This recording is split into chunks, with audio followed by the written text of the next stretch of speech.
வேலூர் மாவட்டம் உதயேந்திரம் பேரூராட்சியில் செயல்பட்டு வரும் அரசு தொடக்கப் பள்ளியில் மாணவர் சேர்க்கை குறைந்ததால் தரம் குறைந்து மூடுவிழா காணும் நிலையில் இருந்தது.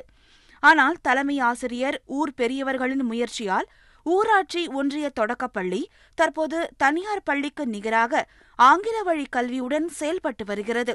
ஊராட்சி ஒன்றிய தொடக்கப்பள்ளியானது மூடக்கூடிய லெவலில் ஒரு 3-4 வருஷத்துக்கு முன்னால் வந்தது. தலைமை ஆசிரியருடைய அணுகுமுறை மற்றும் பொதுமக்களுடைய அணுகுமுறை மூலமாக இந்த பள்ளியானது ஆங்கில வழி பள்ளியாக தரம் உயர்த்தப்பட்டு இப்பொழுது சுமார் 235 மாணவர்கள் பயின்று வருகிறாங்க. இலவசமாக சீருடை, காலணி, பெல்ட் போன்ற பொருட்கள் மாணவர்களுக்கு வழங்கப்படுகின்றன. அதேபோல் யோகா மற்றும் உடற்பயிற்சிகள் மாணவர்களுக்கு அளிக்கப்படுகிறது. கல்வித்தரத்தை பார்த்து வியந்த பெற்றோர்கள் தங்கள் பிள்ளைகளை அரசு பள்ளியில் சேர்க்க ஆர்வம் காட்டி வருகின்றனர்.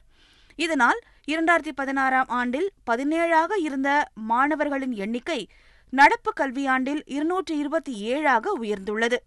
மாணவர்களுடைய கல்வி தரத்தை மிகவும் சீரும் சிறப்புமாக செய்ய வேண்டும் ஒரு உந்துதலின் பேரில் பல முயற்சிகளை செய்து வருகிறோம். அதே மாதிரி அந்த ஸ்மார்ட் கிளாஸ்ன்றதுக்கு ரெடி பண்ணிட்டு இருக்கிறோம். அடுத்த ஆண்டுக்குள்ளே அதுவும் சிறப்பாக செய்யலான்னு நினைக்கிறோம். மாணவர்களுடைய கல்வி தரத்தை மேலும் உயர்த்துவதற்காக பல முயற்சிகளை மேற்கொண்டு வருகிறோம். பள்ளியின் தரத்தை மேம்படுத்த விடாமுயற்சியுடன் செயல்பட்ட தலைமை ஆசிரியர் பாரதியை அனைவரும் பாராட்டுகின்றனர்.